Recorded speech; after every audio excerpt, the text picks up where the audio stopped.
আর এই ছাদে পর্যন্ত মানুষ নামাজ জানাজা অংশ নিয়েছে।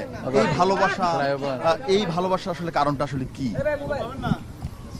এই ভালোবাসার কারণ হচ্ছে যে বাংলাদেশের রাজনীতিতে একটা বিরল ব্যক্তিত্ব, যিনি তার নীতির প্রশ্নে কখনো আপোষ করেননি, দেশের স্বাধীনতা সার্বভৌমত্বের প্রশ্নে কখনো আপোষ করেননি, এবং যিনি তার সমস্ত জীবনই গণতন্ত্রের প্রতিষ্ঠার জন্য সংগ্রাম লড়াই করেছেন, কারাভোগ করেছেন, এবং শেষ দিন পর্যন্ত তিনি অসুস্থ ছিলেন কিন্তু কখনো আপনার এই দেশ ছেড়ে চলে যাননি।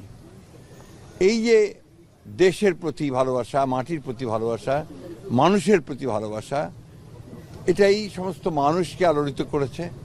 এবং তার এই দেশের এই ক্রান্তি লগ্নে যখন তার অভিভাবকত্ব সবচেয়ে বেশি প্রয়োজন ছিল, সেই সময় তার চলে যাওয়ায় মানুষ সেই কারণেই সবচেয়ে মর্মাহত হয়েছে।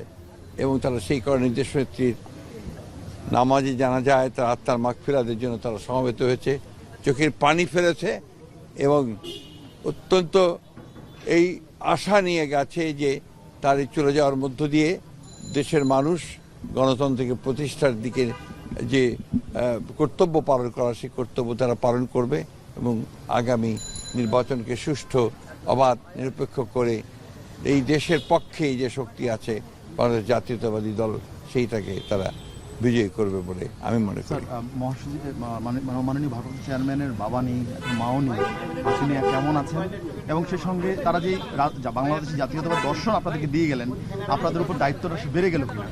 না, নিঃসন্দেহে আপনার দেশনেত্রী বেগম খালেদা জিয়া যে একটা অবস্থান তৈরি করে গেছেন এবং তার পুত্র আমাদের নেতা যারা তারেক রহমান সাহেব, এর যেমন একটা দায়িত্ব আছে, ঠিক একই সঙ্গে বিএনপির প্রতিটি নেতাকর্মীর দায়িত্ব রয়েছে যে বাংলাদেশের জাতীয়তাবাদের যে দর্শন শহীদ প্রেসিডেন্ট জিয়াউর রহমান সাহেব দিয়ে গেছেন, সেটা দেশনেত্রী এবং খালেদা জিয়া সেই পতাকা তুলে ধরেছিলেন ওপরে, এবং স্বাধীনতার সার্বভৌমত্বের যে পতাকা সেটাও তিনি তুলে ধরেছিলেন।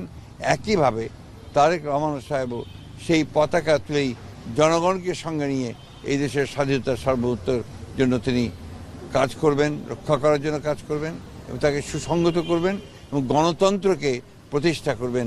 এটাই মানুষের প্রত্যাশা। আগামী নির্বাচনে ম্যাডাম যেহেতু নেই, নির্বাচন তার কোনো প্রভাব পড়বে কিনা বলে মনে করেন? না, আমি তো মনে করি যে ম্যাডামের চলে যাওয়ার মধ্য দিয়ে যে জনগণের যে ভালোবাসা তৈরি হয়েছে, যে একটা আপনার আমি বলতে পারি যে মানুষের মধ্যে যে ইমোশনস কাজ করছে, সেই ইমোশনসগুলো তো নিঃসন্দেহে বাংলাদেশ জাতীয়তাবাদী দলকে আরও বেশি শক্তিশালী করবে।